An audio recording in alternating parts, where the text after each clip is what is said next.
Shalom jemaat Tuhan. Saya bersyukur kita boleh ada lagi di ibadah online pada hari ini. Dan saya yakin percaya kalau kita semua rindu untuk datang kepada Tuhan, menikmati hadirat-Nya. Mari kita persiapkan hati dan pikiran kita untuk datang kepada Tuhan Yesus. Kita mau naikkan pujian ini. Sebab Kau Bapa yang setia, Kau Bapa yang mulia. Sebab jiwa kami boleh tenang di dalam Engkau Tuhan.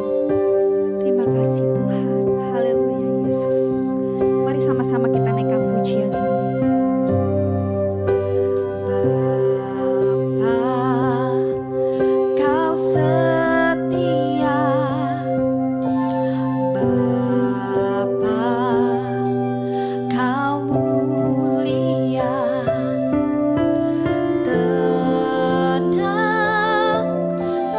Jiwa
kasih Yesus. Kami mengucap syukur Tuhan. Pimpin terus Tuhan setiap hati kami. Persiapkan hati kami lebih lagi Tuhan, untuk memasuki hadirat-Mu yang kudus Bapa. Layakkan setiap kami ya Bapa. Terima kasih Yesus. Sebentar kami ingin memuji dan memuliakan nama-Mu. Biarlah hanya kemuliaan, kejayaan, kehormatan hanya untuk-Mu saja ya Bapa. Di dalam nama Tuhan Yesus Kristus kami sudah berdoa dan mengucap syukur. Haleluya. Amin. Mari Bapak Ibu, kita siapkan hati kita mau berdoa syafaat, kita tundukkan kepala kita berdoa bersama-sama. Oh rapasikiara lapatakaya ralapasikiara laparapala. Korea rapatakaya ralapasikiara laparapala. Bapa, kami berterima kasih buat segala penyertaan dan lawatan-Mu. Kami sehati berdoa buat gembala pembina kami, Bapak Pendeta Insinyur Niko dan keluarga. Berikan kesehatan dan kekuatan-Mu, serta pengurapan-Mu dan juga keempat wakilnya berikan kesehatian. Kami berdoa juga untuk Ketua Rayon dan Cabang Khusus, kiranya kesehatan, kekuatan dan tuntunan-Mu selalu menyertai. Kami juga menyerahkan khususnya buat Gembala CK2, Ibu Pendeta Lydia beserta wakilnya, beserta semua gembala dan jemaat di CK2. Kiranya Engkau senantiasa mengurapi dan memakai dengan luar biasa. Kami juga berdoa buat gembala kami, Bapak Pendeta Immanuel Setopo dan Ibu Helen serta anaknya Andi dan Debbie serta cucunya Abigail. Tuhan pakai menjadi teladan dan berkat buat kami seraya banyak orang. Kami juga berdoa buat wakil gembala kami, Bapak Wisnu beserta istri beserta anaknya Adit. Tuhan lindungi dan Tuhan sertai apapun yang dikerjakan, Tuhan berkati. Kami juga berdoa untuk bangsa dan negara Indonesia. Kami nyatakan damailah Indonesiaku, virus corona diamlah, ekonomi bangkit. Dan kami juga berdoa khususnya buat presiden kami, kiranya Tuhan berikan hikmat dan pengetahuan dari Bapa untuk dapat memimpin bangsa ini dengan bijaksana. Juga wakil presiden dan para menteri-menteri DPR, MPR, TNI, Polri, kehakiman dan kejaksaan, Bapa berikan semua bekerja dengan sehati. Kami juga berdoa buat GBI, buat COG, buat ORU, dan berdoa buat WIE. Bapa, pakai lembaga-lembaga ini menjadi saluran berkat dan alat-Mu untuk memenangkan jiwa. Kami percaya Pentakosta ketiga dimulai dari Indonesia sampai ke bangsa-bangsa, dari timur ke barat dan akan kembali ke Yerusalem. Kami berdoa untuk generasi Yeremia. Biarkan mereka Tuhan dengan segenap hati, cinta mati-matian kepada Tuhan, yang hidup dalam kekudusan serta berjalan sesuai dengan kebenaran firman Tuhan.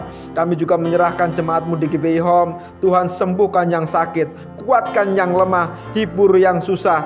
Setiap masalah Tuhan beri jalan keluar. Berikan setiap jemaat terus hidup dengan mata tertuju pada Tuhan, sehingga siap menyambut kedatangan Tuhan Yesus.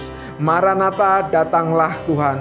Kami berdoa Tuhan, kami serahkan semua ke dalam tangan-Mu, hanya di dalam nama Tuhan Yesus Kristus. Haleluya. Amin. Pengumuman minggu ini. Ibadah minggu depan akan dilaksanakan pada hari Minggu. Diharapkan jemaat dapat mengambil waktu untuk masuk ke hadirat Tuhan di rumah masing-masing, berdoa bersama keluarga pukul 9 malam setiap hari. Bagi jemaat yang rindu bersekutu dan bertumbuh di dalam Yesus, kami undang untuk bergabung bersama di dalam komunitas full yang dilaksanakan setiap hari Kamis. Silakan hubungi Bapak Catur di nomor 0857 155 02 817. Persembahan dapat disalurkan melalui rekening berikut. Persembahan umum dan perpuluhan BCA 07376 07376 atas nama GBI Palem Galaksi. Misi dan Diakonia BCA 073073 6789 atas nama GBI Palem Galaksi. Pembangunan Rumah Tuhan BCA 07305 07305 atas nama GBI Palem Galaksi. Sebelum kita memberi, terlebih dahulu kita berdoa. Tuhan Yesus, terima kasih Engkau telah memberkati kami sampai saat ini, dan tiba waktunya kami menyerahkan persembahan ini ke dalam tangan-Mu. Di dalam nama Yesus, haleluya, amin. Kami GBI Home mengucapkan terima kasih bagi Bapak Ibu yang sudah mentransfer persembahan ke rekening GBI Home. Tuhan memberkati saudara dengan berlimpah-limpah. Demikian pengumuman yang dapat kami sampaikan. Tuhan Yesus memberkati. Shalom semua. Di tahun integritas ini, kita perlu belajar untuk memiliki kemurnian atau kesucian hati. Di dalam Mazmur 24 ayat 4, salah satu pengertian integritas adalah bersih tangan dan murni hati, yang artinya tidak adanya motivasi yang salah di dalam orang tersebut, alias bersih. Dan jika kita ingin belajar tentang kemurnian atau kesucian hati, kita harus belajar dari ahlinya, yaitu Tuhan Yesus, the man of integrity. Ada ungkapan yang mengatakan, jika kita ingin belajar, belajarlah dari ahlinya. Artinya, kita harus totalitas dalam belajar dan belajar dari mereka yang tidak hanya menguasai teori, tetapi juga telah mempraktekkan dan menghidupi yang diajarkannya. Sehingga dapat dikatakan bahwa Yesus adalah guru agung dan teladan kita dalam hal kesucian hati. Mari kita belajar bersama beberapa teladan dari kehidupan Yesus mengenai kesucian hati. Yang pertama, Yesus tidak memiliki motivasi yang salah. Di dalam Matius 4 ayat 1-11, Yesus membuktikan dirinya bukan melalui kehebatan pelayanan, tetapi dari ketaatan, firman, dan perintah Tuhan saja. Setelah Yesus selesai berpuasa 40 hari, iblis mencoba Yesus dan melontarkan kata, "Jika engkau anak Allah," sebanyak 2 kali, di mana iblis seolah-olah menggoda Yesus untuk membuktikan dirinya sebagai anak Allah. Tetapi Yesus tidak berusaha membuktikan dirinya dengan mengikuti kehendak iblis, melainkan dengan menunjukkan ketaatannya kepada perintah Allah di dalam firman Tuhan. Mengikuti teladan Tuhan Yesus dalam hal kesucian hati, artinya kita tidak memiliki motivasi untuk membuktikan diri melalui kehebatan pelayanan kita, atau bahkan berusaha lebih menonjol dibandingkan Tuhan Yesus sendiri. Marilah kita menunjukkannya melalui ketaatan kita akan perintah dan kehendak Tuhan. Selain itu, di dalam Matius 9 ayat 35-36, dengan sangat jelas terlihat bahwa motivasi Tuhan Yesus dalam pelayanan adalah belas kasihan akan jiwa-jiwa yang lelah dan terlantar, seperti domba tanpa gembala. Jadi, apa motivasi pelayanan kita? Ingin terkenal, kekayaan, penghargaan, atau pengakuan dari orang lain? Mari kita cek motivasi pelayanan kita dengan kembali pada teladan Tuhan Yesus. Kita juga dapat belajar dalam Matius 10 ayat 7-8, di mana Yesus memperingatkan bahwa kamu telah memperolehnya dengan cuma-cuma. Karena itu, berikanlah pula dengan cuma-cuma. Murid-murid Yesus diperingatkan untuk tidak mencari keuntungan dari kuasa yang mereka miliki untuk mengadakan berbagai mujizat. Semuanya harus dilakukan cuma-cuma untuk menunjukkan sifat Injil Kerajaan, yaitu anugerah yang diberikan secara cuma-cuma. Kita tahu bahwa perbuatan baik Kristus untuk kita adalah cuma-cuma, sehingga seharusnya kita juga berbuat baik kepada orang lain dengan cuma-cuma. Selanjutnya, teladan Yesus yang kedua dalam hal kesucian hati adalah fakta bahwa Yesus tidak mencari pujian bagi diri sendiri. Salah satu bagian dari khotbah Tuhan Yesus di bukit dalam Matius 6 ayat 1-7, ia mengajarkan tentang hal memberi sedekah dan berdoa. Yesus mengingatkan supaya sedekah, doa, dan ibadah kita cukup Bapa kita di surga saja yang mengetahuinya. Ajaran Yesus ini sangat kontras dengan yang biasa dilakukan orang-orang munafik yang melakukan hal-hal tersebut supaya dilihat dan dipuji orang lain. Hal yang menarik juga dapat ditemukan dalam Matius 9 ayat 30-31. Saat Yesus berkata, "Jagalah supaya jangan seorang pun mengetahui hal ini." Di situ Yesus berpesan dengan sangat jelas kepada mereka yang telah disembuhkan untuk tidak mempromosikan dirinya. Tapi karena apa yang mereka alami menimbulkan sukacita dan rasa syukur yang berlimpah, seketika masyhurlah nama Tuhan Yesus di seluruh daerah itu. Hal ini mengingatkan kita bahwa promosi dan pujian tidak perlu dicari. Janganlah pelayanan yang kita lakukan adalah demi mengejar pujian dari mereka yang kita layani. Kita juga dapat belajar bahwa pengagungan dan penghormatan datangnya dari orang lain, bukan diri sendiri. Dalam Matius 17 ayat 9, Petrus, Yakobus, dan Yohanes menjadi saksi keistimewaan pribadi Yesus. Ketika Yesus dimuliakan, bahkan dikunjungi oleh Musa dan Elia. Yesus bisa saja menyuruh ketiganya memberitakan peristiwa tersebut kepada orang-orang Yahudi dan ahli Taurat sebagai legitimasi berita kerajaan Allah yang Yesus sampaikan sebelum ia wafat, sehingga dirinya dipuji dan memperkecil penolakan para ahli Taurat. Tetapi Yesus tidak melakukannya. Teladan Tuhan Yesus yang ketiga dalam hal mengampuni kesalahan dan dosa. Di dalam Alkitab, Tuhan Yesus mengajarkan tentang kasih, di mana salah satu implementasinya adalah dalam hal pengampunan. Matius 5 ayat 38-48 mengajarkan agar kita jangan melawan orang yang berbuat jahat kepada kita, serta memberikan lebih dari apa yang dituntut oleh orang lain. Mau memberikan pinjaman, bahkan mendoakan mereka yang menganiaya. Dengan jelas Yesus mengajarkan kita untuk mengampuni tanpa batas. Semua hal ini telah dijalani Tuhan Yesus dan menjadi praktek hidup bagi kita. Ia melalui segalanya, mulai dari vonis hukuman tanpa bukti, penghinaan dan aniaya, sampai pada puncaknya yaitu penyalipan. Namun walaupun demikian, kita tahu di dalam Lukas 23 ayat 34, Tuhan Yesus tetap berkata, "Ya Bapa, ampunilah mereka, sebab mereka tidak tahu apa yang mereka perbuat." Mengampuni kesalahan orang-orang yang bersalah kepada kita akan membuat kita senantiasa memelihara kesucian hati. Dan di tahun 2021 ini, marilah kita ikuti teladan Tuhan Yesus sebagai the man of integrity dalam hal kemurnian atau kesucian hati, dengan memiliki motivasi yang benar, tidak mencari pujian bagi diri sendiri, dan mengampuni orang yang bersalah kepada kita. Saudara, untuk penjelasan lebih lengkapnya dari tim teologi kami, jangan lupa buka link yang ada di atas atau scan QR Code yang tersedia. Salam integritas. Tuhan Yesus memberkati. Maranatha. Shalom saudara, siap untuk memuji nama Tuhan, amin. Siapa yang percaya di sini, Tuhan kita adalah kekuatan kita. Amin. Kita naikkan pujian ini, Tuhanlah kekuatanku dan mazmurku.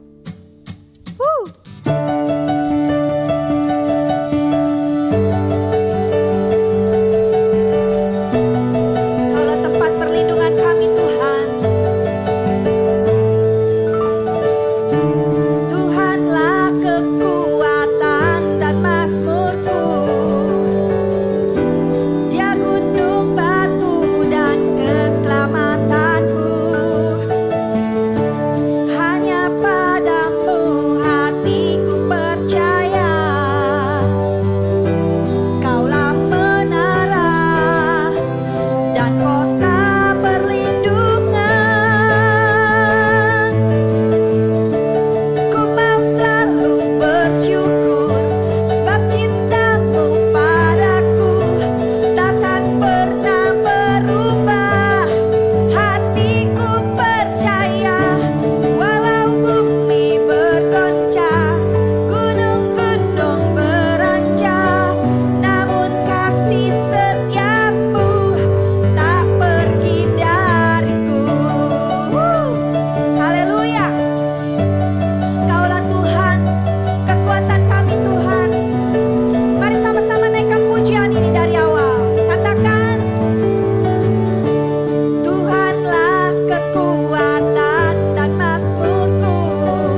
tiba saatnya kita mau mendengarkan kebenaran firman Tuhan. Kita mau datang kepada Tuhan lebih sungguh lagi di dalam hadirat-Nya.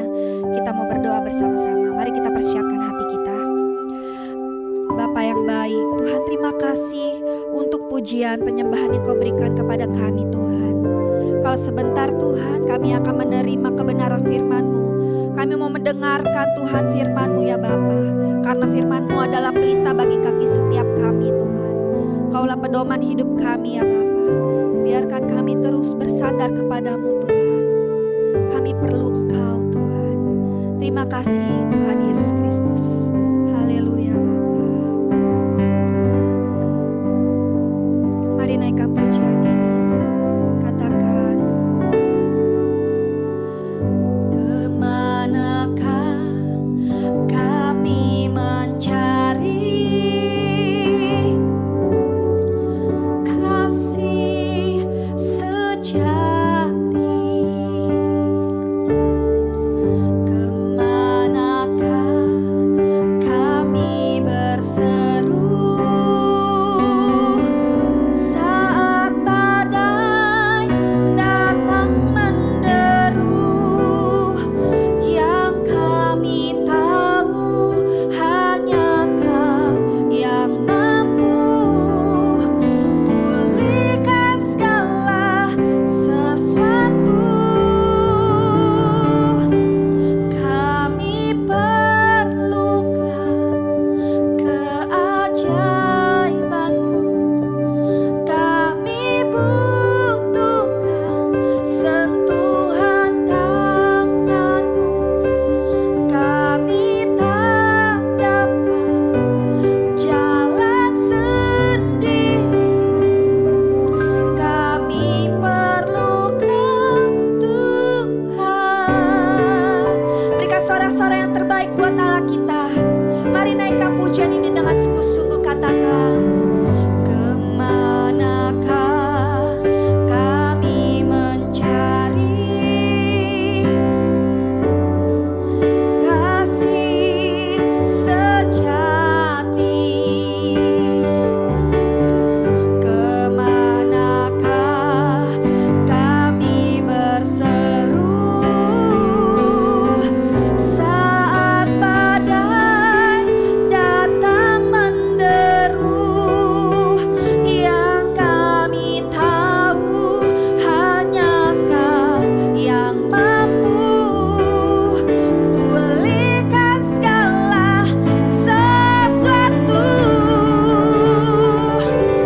Kami perlukan keajaiban-Mu. Kami butuhkan sentuhan tangan-Mu. Kami tak dapat jalan sendiri. Kami perlukan Tuhan. Kami perlukan. Kami perlukan keajaiban-Mu. Kami butuhkan sentuhan tangan-Mu. Kami tak dapat jalan sendiri. Kami perlukan Tuhan. Kami perlukan Tuhan. Kami perlukan Tuhan.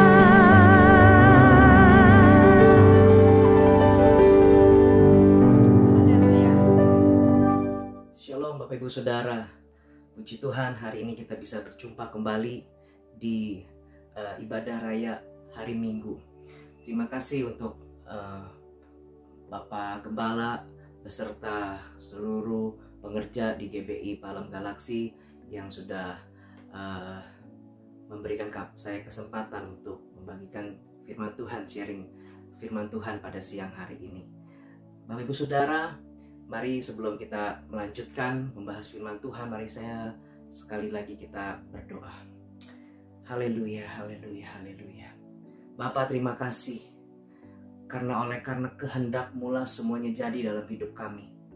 Bapa, terima kasih karena Engkau menyertai kami boleh ada sebagaimana kami hari ini ada. Kami bersyukur Tuhan karena Tuhan menyelamatkan kami. Kami bersyukur Tuhan karena Tuhan menjadikan di bumi seperti di surga dalam hidup kami. Sekalipun ada hal-hal mungkin yang hari ini tidak mengenakan dalam hidup kami, tapi kami percaya Tuhan tetap menyertai kami. Engkau adalah gembala yang baik. Terima kasih Tuhan, biar pagi siang hari ini kami boleh mendengar firman Tuhan, kami boleh diajar, kami boleh dibangun, kami boleh dihibur. Sebab kami percaya ya Tuhan, kami adalah milik-Mu, kami adalah umat-Mu, dan Engkau adalah Tuhan kami. Terima kasih Tuhan Yesus, urapi kami semua, sehingga kami boleh menerima sesuatu yang berharga, menerima sesuatu yang mulia, yang boleh kami pakai, yang boleh kami gunakan untuk kami boleh hidup di masa depan kami. Terima kasih Bapa di surga, terpujilah nama-Mu, di dalam nama Tuhan Yesus Kristus kami berdoa. Amin. Amin. Sekali lagi shalom Bapak Ibu Saudara, senang sekali bisa ada di tengah-tengah, mungkin ini dalam meeting Zoom ya, online. Bapak Ibu Saudara, saya percaya berkat Tuhan, sukacita daripada Tuhan ada di dalam setiap kita dan bahkan di tengah-tengah keluarga kita sekalian. Bapak Ibu Saudara, hari ini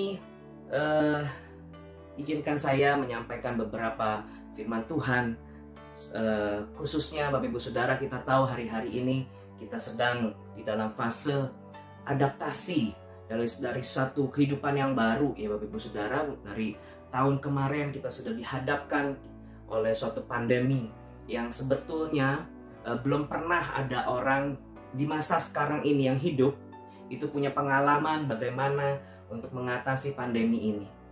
Ya, jadi di dalam pandemi ini tidak ada satu orang pun, tidak ada satu pengetahuan pun yang tepat, yang pasti bagaimana untuk mengatasi pandemi ini. Semua negara-negara, bangsa-bangsa semua berlomba-lomba untuk mengatasi pandemi ini, termasuk bangsa kita Indonesia.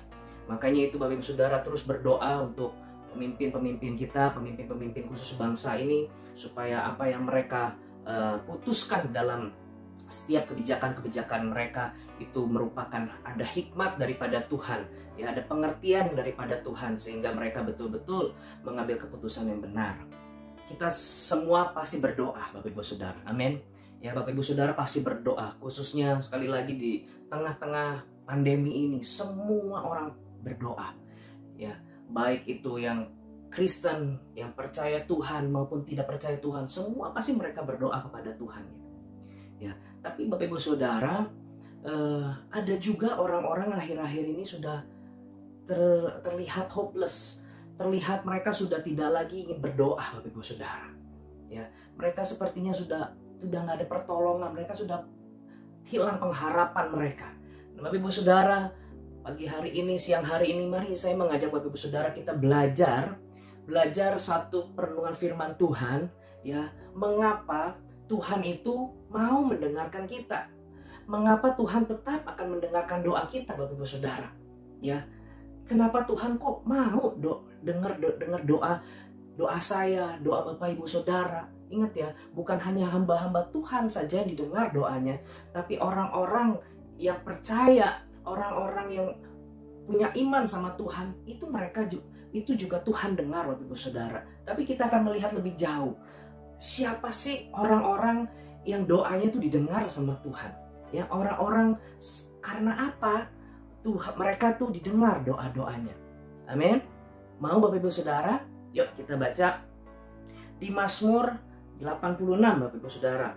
Ya, Bapak Ibu Saudara yang ada Alkitab, baik itu di gadget Bapak Ibu Saudara, ya, silakan ambil, kita akan baca sama-sama, ya. Yuk. Mazmur 86, kita akan baca ayat 1 sampai ayat 7. Perikopnya doa minta pertolongan.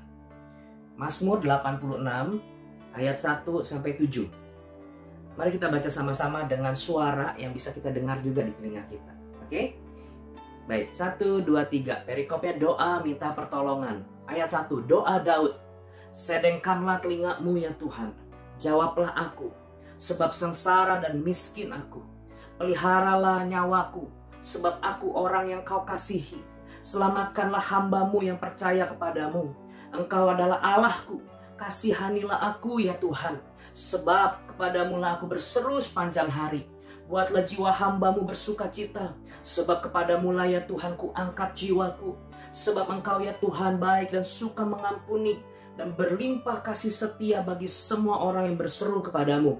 Pasanglah telinga kepada doaku ya Tuhan, dan perhatikanlah suara permohonanku. Pada hari kesesakanku aku berseru kepadamu, sebab Engkau menjawab aku. Haleluya Bapak Ibu Saudara. Ini adalah Mazmur yang ditulis oleh Daud Bapak Ibu Saudara.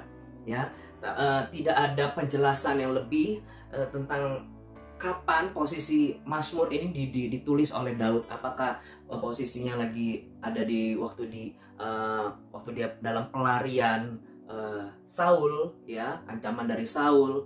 Apakah dia sedang lagi dalam himpitan peperangan? Apakah di dalam waktu dia sudah menjadi raja? Kita nggak pernah tahu, ya. Jadi saya mencari referensi dari di Mazmur 86 ini, Ibu Saudara, ya, kita hanya bisa belajar tentang bagaimana siapa aja sih yang Daud tulis nih, ya, orang-orang seperti apa sih yang Tuhan mau menyedengkan telinganya buat dia, Ibu Saudara, ya. Semua orang berbicara berdoa, tapi ternyata Daud tuh kasih kriteria kenapa Tuhan mau menyedengkan telinganya. Buat siapa-siapa saja sih orang-orang yang Tuhan mau sedengkan telinganya. Amin. Kita siap belajar ya Bapak Ibu Saudara ya. Oke. Yang pertama Bapak Ibu Saudara, kalau kita lihat di ayat 1 ya, di ayat 1. Doa Daud, sedengkanlah telingamu ya Tuhan, jawablah aku, sebab sengsara dan miskin aku.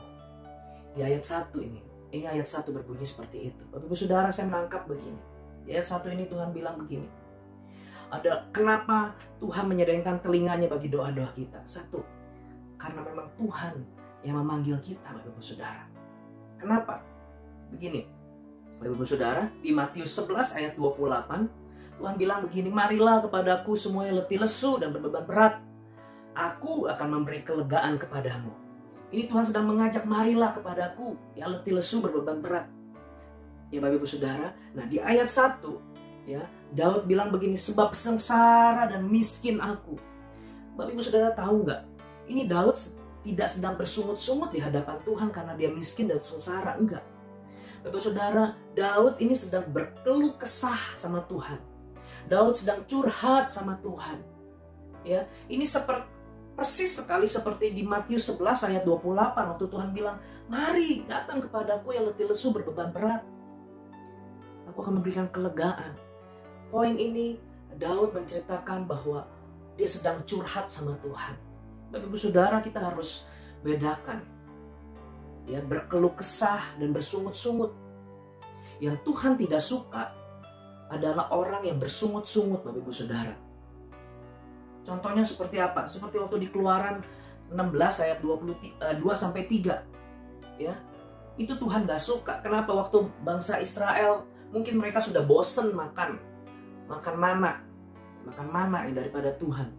Ya Bapak Ibu Saudara, walaupun kalau kita pikir-pikir Bapak Ibu Saudara, Bapak Ibu Saudara tahan nggak berapa lama sih Bapak Ibu Saudara tahan makan satu macam makanan?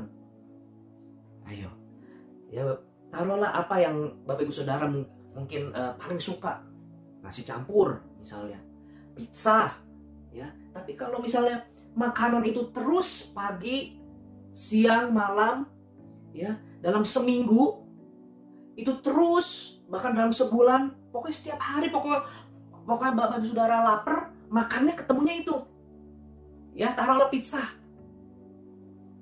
makan pizza terus. Sekarang pizza banyak macam-macam rasanya, toppingnya banyak macam-macam. Misalkan yang pepperoni aja tuh, ya, tahu ya Bapak Ibu Saudara, pepperoni itu yang apa sih, smoked beef gitu ya, yang bulat-bulat itu. Satu itu aja, varian itu. Bapak Ibu Saudara saking sukanya, misalnya suka banget makanan ini, Tapi Bapak Ibu Saudara terus makan ini. Terus makan ini. Sampai berapa lama Bapak Ibu Saudara kuat untuk bisa menikmati makanan ini? Memang secara logika, secara kenyataan, mungkin ya bahasanya ya cengli juga gitu ya. Mereka komplain bersungut-sungut. Ini mereka tiap hari makan mana terus, mana yang mereka makan mana terus. Mereka mungkin cengli tuh, bersungut-sungut gitu ya. Tapi ternyata Tuhan gak suka loh. Tuhan pandang itu bersungut-sungut dan Tuhan gak suka itu. Coba nanti Bapak Ibu Saudara baca ya di Keluaran 16 ayat 2 dan 3. Mereka minta daging Bapak Ibu Saudara. Mereka bilang walaupun mereka seolah nyawa mereka terancam di Mesir, tapi mereka bilang begini, kalaupun mereka mati di hadapan mereka tuh ada roti dan daging katanya. Ya, seolah-olah mereka nggak terima nih, Tuhan tuh kasihnya mana terus. Ya, kita hidup kadangkala kita komplain Bapak Ibu Saudara. Kita komplain. Nah, sekarang makanya kita tahu, kita komplain, kita bersungut-sungut itu yang Tuhan gak suka. Tapi waktu kita berkeluh kesah seperti Daud, Tuhan, aku ini miskin dan sengsara Tuhan. Dia merendahkan hatinya, merendahkan dirinya di hadapan Tuhan. Dia ini sedang curhat sama Tuhan. Boleh nggak? Boleh. Ini yang dibilang di Matius, sekali lagi saya bilang. Di Matius 11 ayat 28. Marilah kepadaku semua yang letih lesu dan berbeban berat. Aku akan memberi kelegaan kepadamu. Kita curhat sama Tuhan. Itu Tuhan mau. Tuhan nanti-nantikan justru. Tuhan mengajak itu semua. Tapi ingat, jangan bersungut-sungut. Ya, jangan bersungut-sungut di hadapan Tuhan. Jangan komplain di hadapan Tuhan. Amin. Kenapa Tuhan mau menyedengkan telinganya buat kita? Yang pertama, karena Tuhan memang yang memanggil kita. Amin. Ya, di Matius, marilah kata Tuhan, marilah kepadaku. Tuhan memanggil kita untuk kita berkeluh kesah. Tuhan memanggil kita untuk kita curhat sama Tuhan. Mari datang sama Tuhan. Oke? Yang kedua, kita lanjut yang kedua Bapak Ibu Saudara. Kenapa Tuhan menyedengkan telinganya buat doa-doa kita? Di Mazmur 86 ayat 2 bilang begini, peliharalah nyawaku, sebab aku orang yang kau kasihi. Selamatkanlah hambamu yang percaya kepadamu. Yang kedua, alasan yang kedua kenapa Tuhan mau menyedengkan telinganya buat doa-doa kita. Karena kita adalah orang yang dikasihi Tuhan. Dan kita percaya sama Tuhan. Kenapa di ayat ini Tuhan bilang, Daud menjelaskan bahwa aku orang yang kau kasihi. Selamatkanlah hambamu yang percaya kepadamu. Kenapa Daud gak bilang, karena sebab aku ini adalah orang yang percaya kepadamu.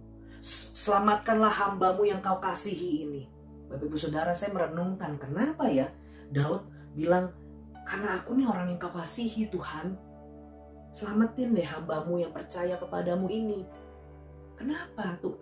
Kenapa Daud nggak menyuguhkan percayanya dia dulu kepada Tuhan?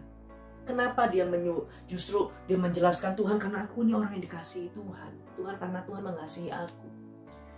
Ibu Saudara, di 1 Korintus 12 ayat 3 bilang begini. Karena itu aku mau meyakinkan kamu bahwa tidak ada seorang pun yang berkata-kata oleh Roh Allah dapat berkata terkutuklah Yesus. Dan tidak ada seorang pun yang dapat mengaku Yesus adalah Tuhan selain oleh Roh Kudus, Bapak Ibu Saudara. Jadi ternyata begini, kita bisa percaya, bisa mengaku karena apa? Karena Roh Kudus. Ya, kita bisa percaya dengan hati percaya, dengan mulut lidah, dengan mulut mengaku bahwa Yesus Kristus adalah Tuhan. Itu semata-mata karena Roh Kudus, bukan hasil dari logika kita, bukan hasil dari pemikiran kita. Dan ternyata di 1 Korintus 12 ayat 3 ini jelas sekali firman Tuhan berkata, itu semua karena Roh Kudus. Sekali lagi, kita bisa percaya Yesus itu karena Roh Kudus yang memampukan kita, Ibu Saudara. Jadi apa hubungannya dengan dikasihi Tuhan? Ibu saudara, kalau kita bisa percaya Tuhan Yesus itu karena karya Roh Kudus dalam hati kita, berarti kalau detik ini kita percaya sama Tuhan Yesus, karena kita sebelumnya sudah dipilih. Amin. Ibu saudara mungkin tidak asing dengan pengajaran bahwa kita sudah dipilih. Kita terlebih dahulu dipilih.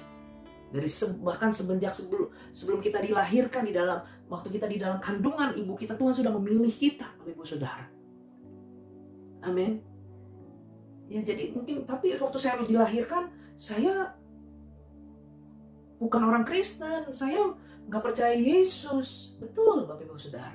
Tapi waktu perjalanan hidupmu, dan sekarang kau bisa melihat saya, kita bisa sama-sama beribadah pagi siang hari ini. Karena apa? Karena kita percaya Yesus, Bapak Ibu Saudara, sebagai Tuhan dan Juru Selamat. Dan itu Roh Kudus yang membuat kita percaya, Bapak Ibu Saudara. Dengan kata lain, Tuhan sudah terlebih dahulu mengasihi kita. Bahkan sebelum kita percaya sama Tuhan Yesus, bahkan sebelum kita menerima Tuhan Yesus sudah mengasihi kita. Daud tahu itu. Kenapa Tuhan menyedengkan telinganya buat doa-doa kita? Karena kita nih sudah dari dulunya nih, sudah dari awalnya Tuhan sudah mengasihi kita dulu nih. Kita sudah dikasihi Tuhan dulu. Bahkan sebelum kita yang ngakunya kita mengasihi Tuhan, aku mengasihi Engkau Yesus. Ibu saudara dengar, Tuhan sudah terlebih dahulu mengasihi kita duluan. Sehingga apa? Sehingga Roh Kudus menolong kita untuk kita percaya. Wow, dahsyat. Amin. Tuhan mengasihi kita. Tuhan mengasihi kita. Kita bisa mengasihi Tuhan.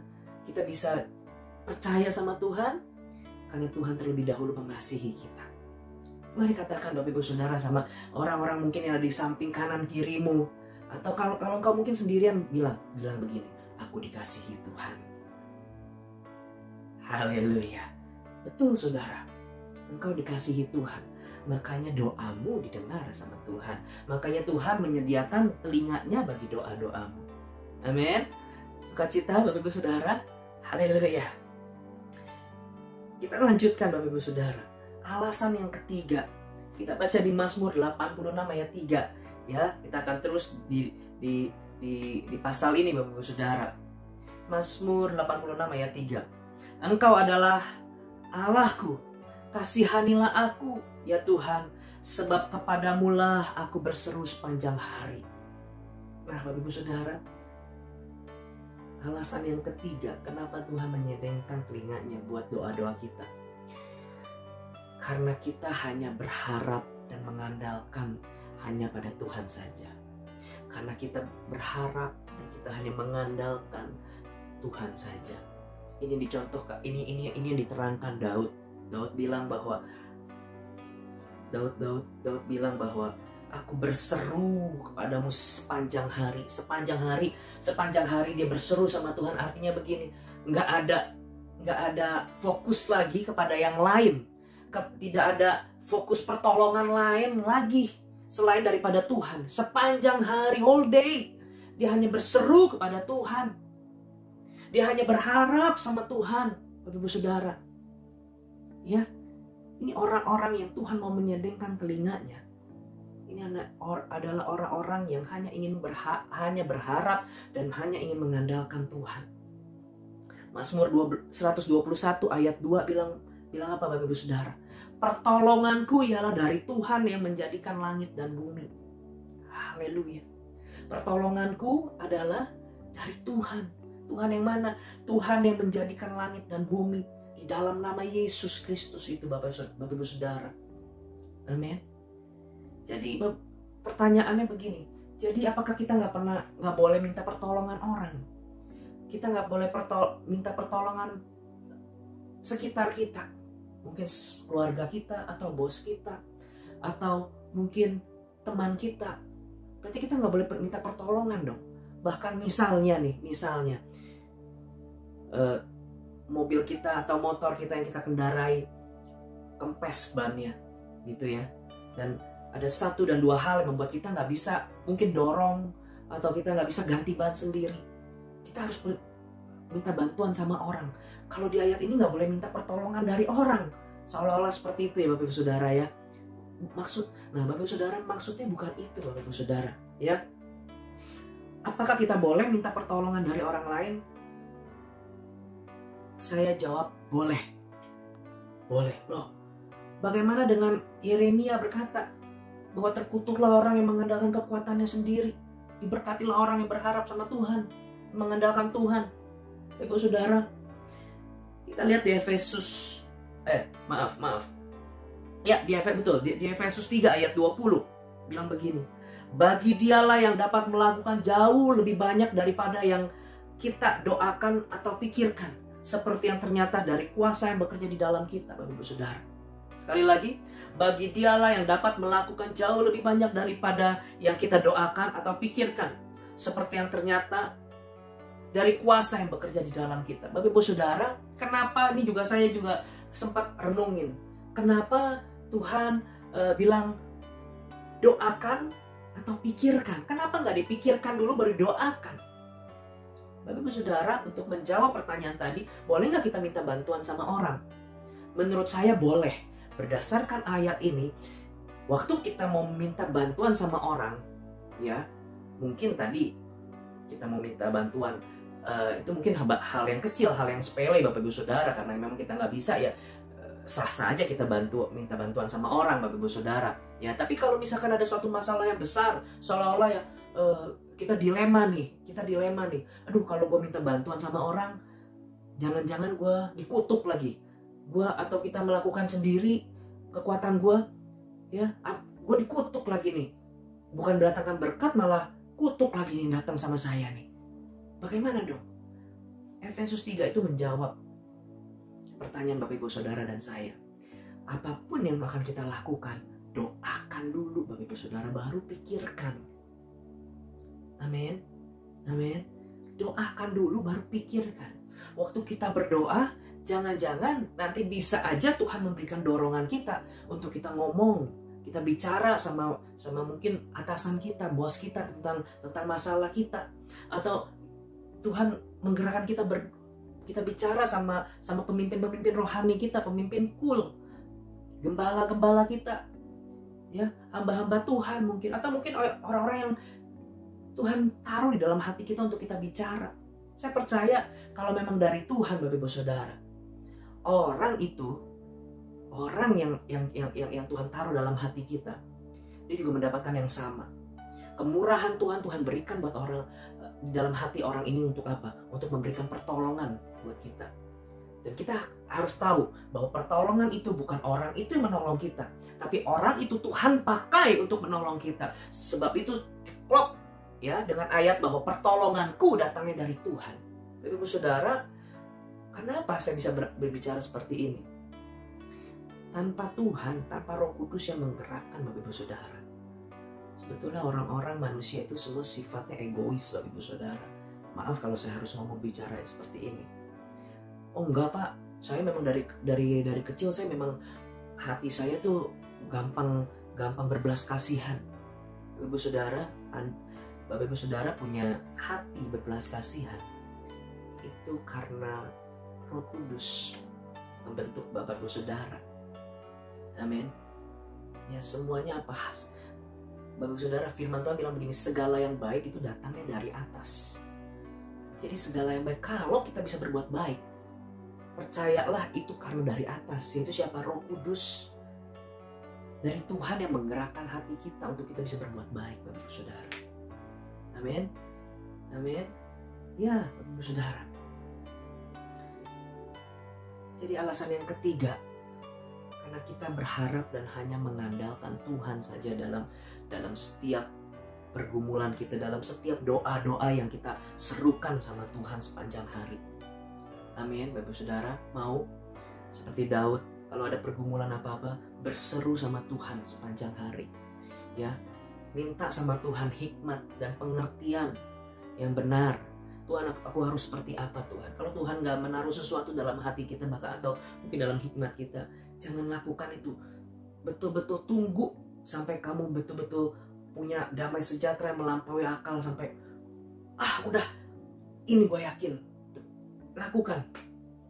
Amin, Bapak Ibu Saudara. Dan kalau misalkan ternyata salah, orang itu nggak memberikan sesuatu, Bapak Ibu Saudara, apa yang kita minta, gitu ya. Ya sudah, doa lagi Bapak Ibu Saudara.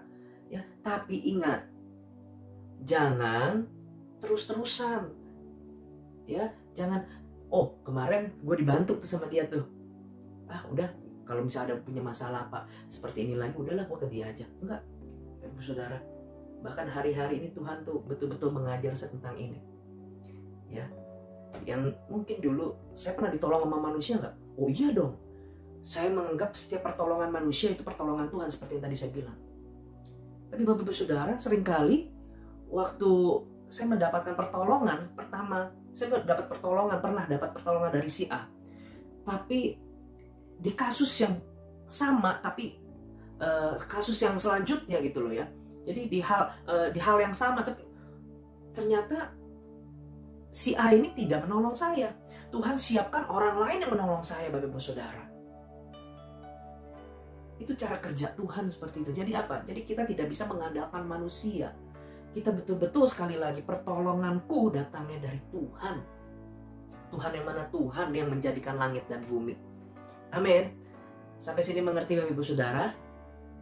Saya berdoa kita semua mengerti. Amin. Haleluya.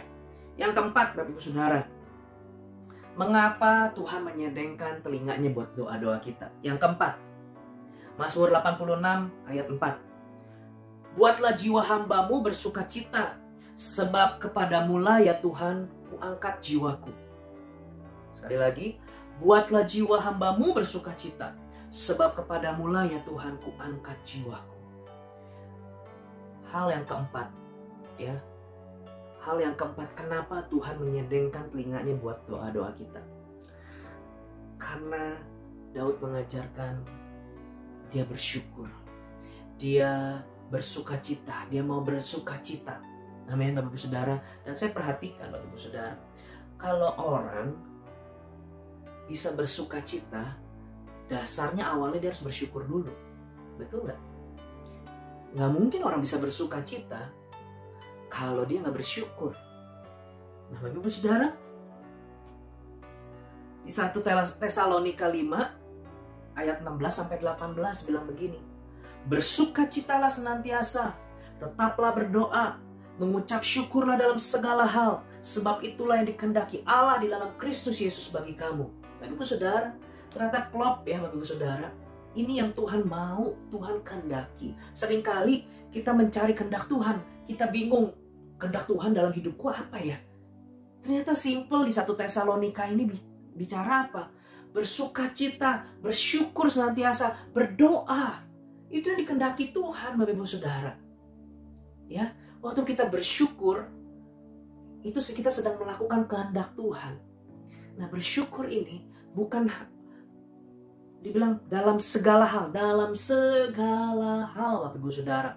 Bersyukur bukan hanya waktu sehat, waktu kita jaya, waktu kita senang-senang, waktu kita lagi diberkati. Enggak. Ini di 1 Tesalonika berkata dalam segala hal. Mari katakan sama-sama, dalam segala hal. Bersukacita dalam segala hal. Ini Daud dia bilang ajar Tuhan, tolong aku untuk buat jiwa hambamu ini bersukacita. Karena apa? Daud juga seperti kita Bapak Ibu Saudara. Waktu di dalam kesusahan, dia perlu pertolongan Tuhan.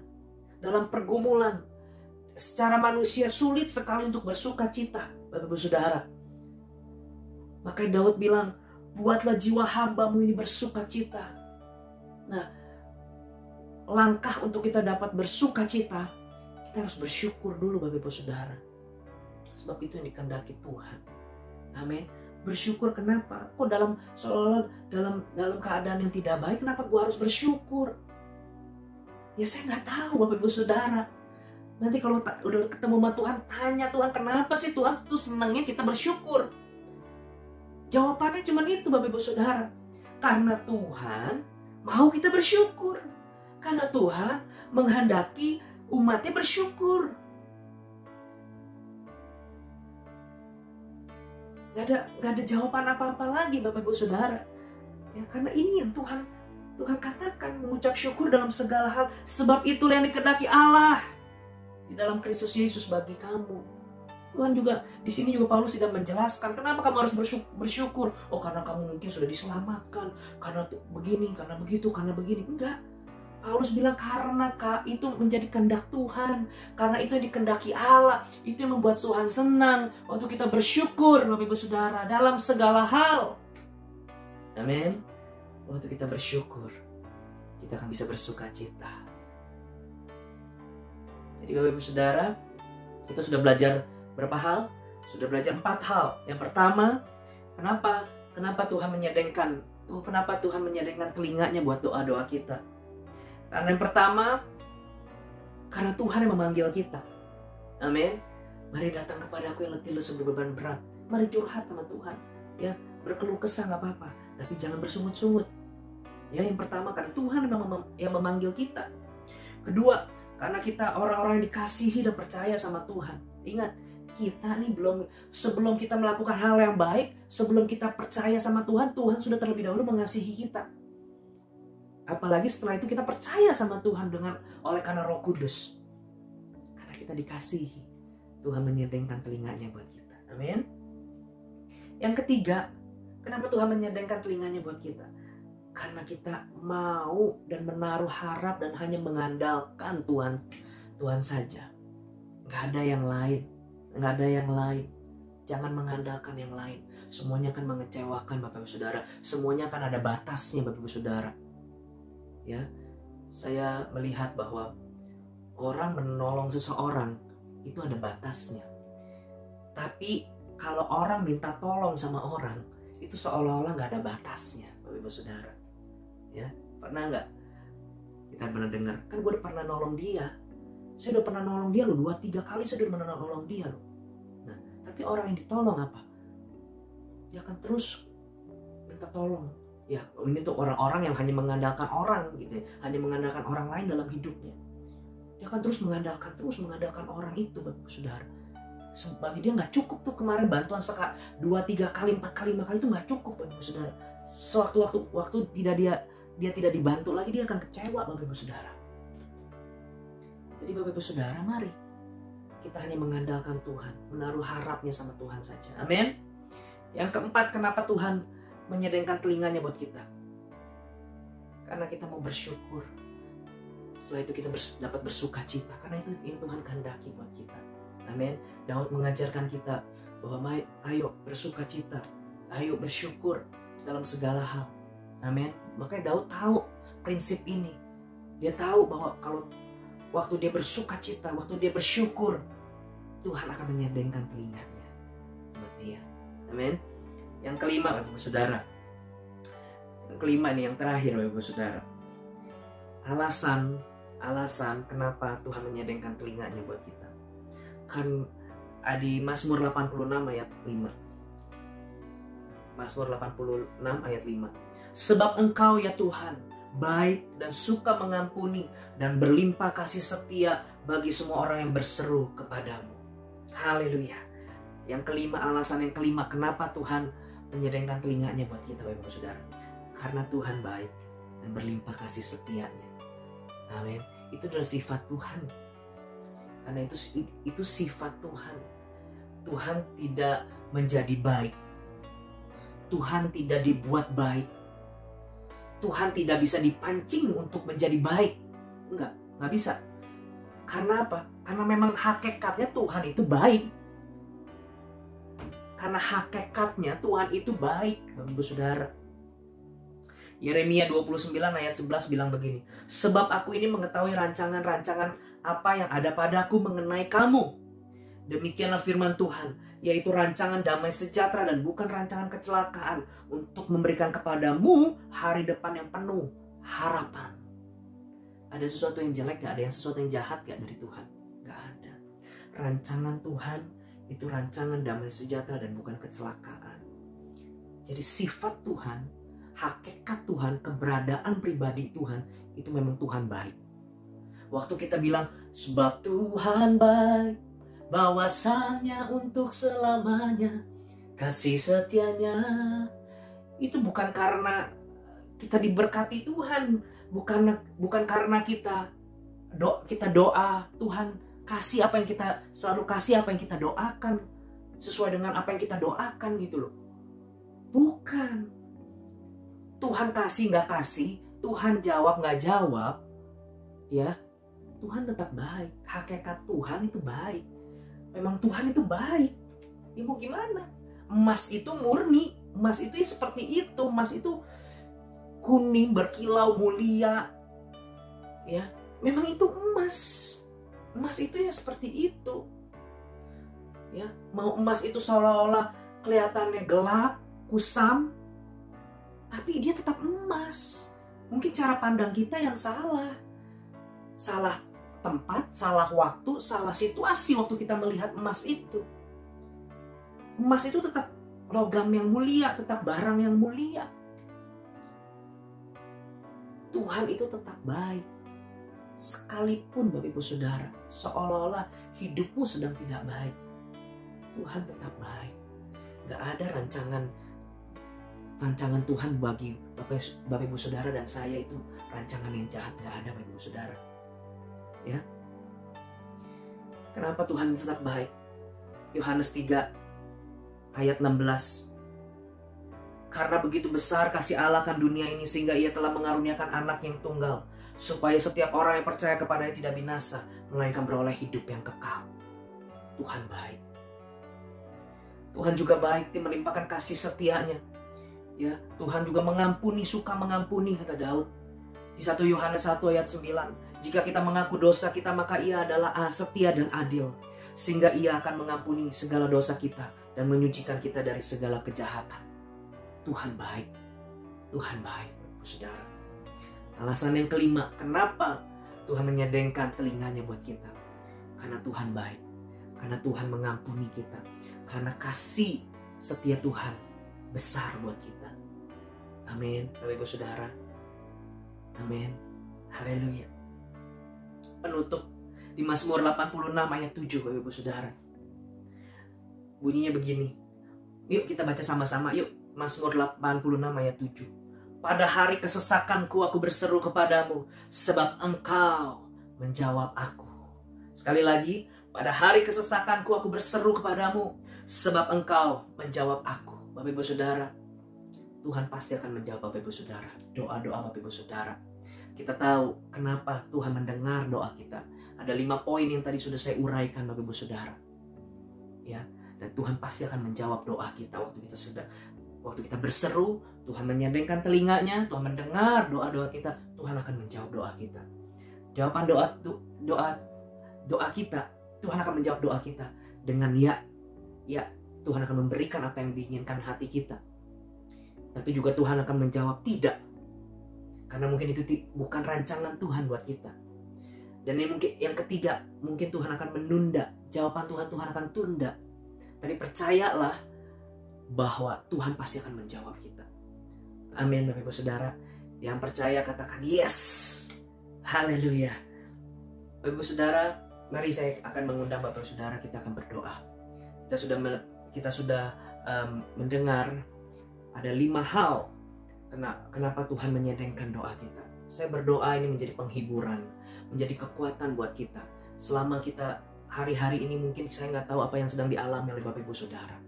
Bapak Ibu Saudara, ingat 5 hal ini. Tuhan akan menjawab doa Bapak Ibu Saudara. Mari kita berdoa. Tuhan, terima kasih untuk setiap firman yang boleh kami renungkan pagi siang hari ini. Tuhan, tolong agar supaya kami boleh menjadi pelaku firman-Mu ya Tuhan. Tuhan, kami nggak mampu, tapi Tuhan yang memampukan kami. Roh Kudus, kami nggak mampu, Engkau yang memampukan kami. Roh Kudus, kami hanya berharap, kami hanya berusaha Tuhan untuk melakukan bagian kami, berusaha melakukan firman-Mu.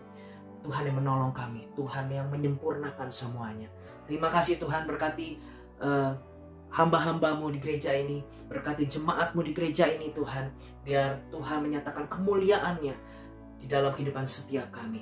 Terima kasih Tuhan, di dalam nama Tuhan Yesus kami berdoa. Haleluya. Amin.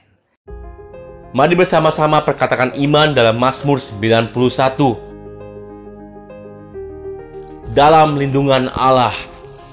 Orang yang duduk dalam lindungan yang maha tinggi dan bermalam dalam naungan yang maha kuasa akan berkata kepada Tuhan, tempat pelindunganku dan kubu pertahananku, Allahku yang kupercayai. Sungguh Tuhanlah yang akan melepaskan aku dari jerat penangkap burung, dari penyakit sampar yang busuk. Dengan kepaknya Tuhan akan melindungi aku, di bawah sayapnya aku akan berlindung, kesetiaannya ialah perisai dan pagar tembok.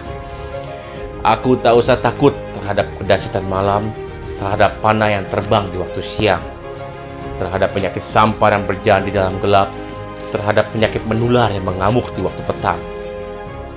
Walau 1000 orang rebah di sisiku dan 10.000 di sebelah kananku, tetapi itu tidak akan menimpa aku. Aku hanya menontonnya dengan mataku sendiri dan melihat pembalasan terhadap orang-orang fasik. Sebab Tuhan ialah tempat pelindunganku, yang maha tinggi telah kubuat tempat perteduhanku. Malapetaka tidak akan menimpa aku, dan tulah tidak akan mendekat kepada kemahku.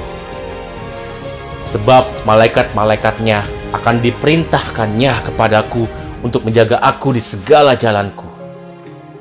Mereka akan menatang aku di atas tangannya, supaya kakiku jangan terantuk kepada batu. Singa dan ular tedung akan kulangkahi. Aku akan menginjak anak singa dan ular naga. Sungguh hatiku melekat kepada Tuhan, maka Tuhan akan meluputkan aku. Tuhan akan membentengi aku, sebab aku mengenal namanya. Bila aku berseru kepada Tuhan, Tuhan akan menjawab aku. Tuhan akan menyertai aku dalam kesesakan. Tuhan akan meluputkan aku dan memuliakan aku. Dengan panjang umur akan Tuhan kenyangkan aku, dan akan Tuhan perlihatkan kepadaku keselamatan daripadanya. Amin. Mari saya undang jemaat yang dikasihi Tuhan untuk kita bersama-sama memperkatakan apa yang dimaksud dengan Pentakosta ketiga. Pentakosta ketiga adalah pencurahan Roh Kudus yang dahsyat di zaman now, melebihi yang terjadi di Azusa Street. Pentakosta ketiga akan mengakibatkan penuaian jiwa yang terbesar dan yang terakhir sebelum Tuhan Yesus datang kembali. Pentakosta ketiga akan membangkitkan generasi Yeremia, yaitu anak-anak muda yang dipenuhi Roh Kudus, cinta mati-matian kepada Tuhan Yesus, tidak kompromi terhadap dosa, dan akan bergerak untuk memenangkan jiwa. Pentakosta ketiga lahir di Indonesia dan bergerak ke bangsa-bangsa. Gerakan ini dari timur ke barat dan akan kembali ke Yerusalem. Pentakosta ketiga akan memberikan kuasa untuk menyelesaikan amanat agung, dan setelah itu Tuhan Yesus datang kembali. Amin.